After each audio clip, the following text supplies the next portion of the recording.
আজকে জানেন আমাদের একটা স্পেশাল ডে, আমাদের আয়ারল্যান্ডের সাথে আজকে এই সিরিজের সেকেন্ড টেস্ট ম্যাচ। এটা আমরা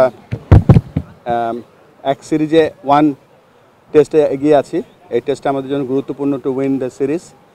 সাথে সাথে আজকে আমাদের বাংলাদেশের 25 বছরের যে টেস্টের হিস্ট্রি, এই বছরই কয়েকদিন আগেই আমাদের 11ই নভেম্বর গিয়েছে, যেদিন আমরা 25 বছরের আগে যে প্রথম টেস্ট খেলেছিলাম সেটা উদযাপন করেছি। আর সবথেকে বড় উদযাপন হচ্ছে আমাদেরই একজন খেলোয়াড়, x captain Mushfiqur Rahim 100তম test খেলছে। আমরা ছোটোবেলায় পত্রিকায় দেখতাম বিভিন্ন টেস্ট খেলুড়ে দেশের খেলোয়াড়রা 100 টেস্ট খেলছে, সেটা আমার ঘরের ছেলে মুশফিক প্রথম 100তম টেস্ট খেলছে। তো আজকের দিনটা শুধুমাত্র টেস্ট ক্রিকেটের জন্য আমাদের জন্য একটা অত্যন্ত একটা মাইল ফলক আজকে আমরা পাস করলাম। এবং আজকে আমাদের মাঝে উপস্থিত হয়েছেন আমাদের সম্মানিত উপদেষ্টা, তিনি আজকে এসে মুশফিকুর রহিমকে উইশ করেছেন। এবং আমরা যেই অবস্থায় আছি আজকে যেই টেস্টে সোফার একটা ভালো পজিশনে আছি। So thank you for all the support. Thank you everyone. ওদের স্বপ্ন পূরণে পাশে থাকতে পেরে আমরা গর্বিত। আজকে আপনারা জানেন যে গতকালকেই আমরা আমাদের খেলাধুলার একটা বড় অর্জন, গতকালকে আমাদের জাতীয় ফুটবল দল প্রায় 22 বছর পর ভারতকে হারালো প্রথমবারের মতো, এবং বাংলাদেশের মাটিতেই সেটা সম্ভব হয়েছে। একই সাথে আজকে আবার বাংলাদেশের প্রথম প্লেয়ার হিসেবে 100তম টেস্ট খেললেন মুশফিক ভাই। আমি যদিও সারাদিন মিটিংয়ের পর মিটিং, এই কারণে পৌঁছাতে একটু দেরি হয়ে গেলে এই জন্য দেখতে পারলাম না। এবং 99 রানে আজকে খেলা শেষ হয়েছে। কালকে উনি 100তম টেস্টে 100 রান করবেন, এটা আমাদের জন্য একটা প্রাপ্তি। এবং আশা করি ফলোড বাই মুশফিক ভাই আরও অনেক প্লেয়ার 100তম টেস্টের মাইল ফলক ছুবে। এবং আসলে মুশফিক ভাইয়ের সাথে আমাদের সবার চাইল্ডহুড জড়িত, বিশেষ করে আমাদের বয়সে যারা আছে। যখন দেখতাম যে বাংলাদেশের অবস্থা খারাপ, কিন্তু মুশফিক ভাই মাঠে আসছে, তখন একটু স্বস্তি ফিরত যে না, এখন একটু হয়তো স্টেবল হবে, এখন একটু রান হবে বা মাঠে টিকতে পারবো আমরা।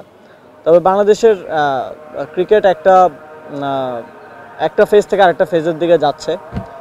আমাদের একটা গোল্ডেন টাইম আমরা পার করেছি, এবং সামনে সবসময় একটা ভালো সময়ের পরে আবার নতুন করে দাঁড়াতে একটু সময় প্রয়োজন হয়।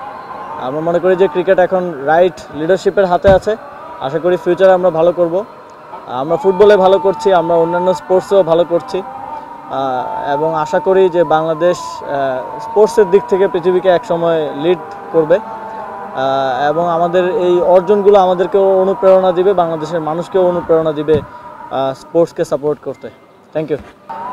সাসপেন্স থাকা ভালো, আগামীকালকে আশা করি ইনশাল্লাহ সেঞ্চুরিটা হয়ে যাবে। এবং 100তম টেস্টে মুশফিক ভাই 100 রান করার মাধ্যমে বোঝা যাচ্ছে যে ওনার মধ্যে এখনও খেলা বাকি আছে, এবং এটা 100তম টেস্টেই থামবে না, এটা সামনের দিকে আরও আগাবে। সেটা পরেই ঘোষণা করি। না, কথা হচ্ছিল, বলছিলাম এটাই যে আপনি যখন মাঠে নামতেন তখন আমাদের মনে হতো যে এখন একটু বাংলাদেশ বোধহয় ভালো করবে। এই জন্যই তো এই নামটা দর্শকদের পক্ষ থেকে বা ফ্যানদের পক্ষ থেকে যে মিস্টার ডিপেন্ডেবল, তো আমরা ডিপেন্ড করতাম, এটাই ওনার সাথে আলোচনা করছিলাম আর কি এই বিষয়ে। আমি সর্বোচ্চ চেষ্টা করব আজকে, মূলত অ্যাটলিস্ট লাস্ট ওভারটা যাতে দেখতে পারি, এবং সেঞ্চুরির দিকে যাচ্ছিল সেজন্যই তাড়াহুড়ো করে আসা, কিন্তু পৌঁছতে পারিনি রাস্তায় জ্যামের কারণে। বাট আমি চেষ্টা করবো ইনশাল্লাহ মুশফিক ভাইয়ের সেঞ্চুরিটা দেখার। Thank you everyone.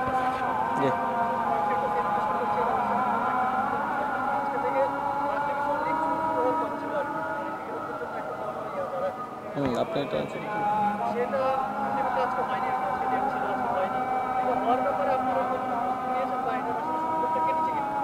না, আমরা আলোচনা করছি এবং যাতে খেলাটা হয় সেই ব্যবস্থা করি। আমরা সিসিডিএম এর সাথে বসে সিদ্ধান্ত নেব।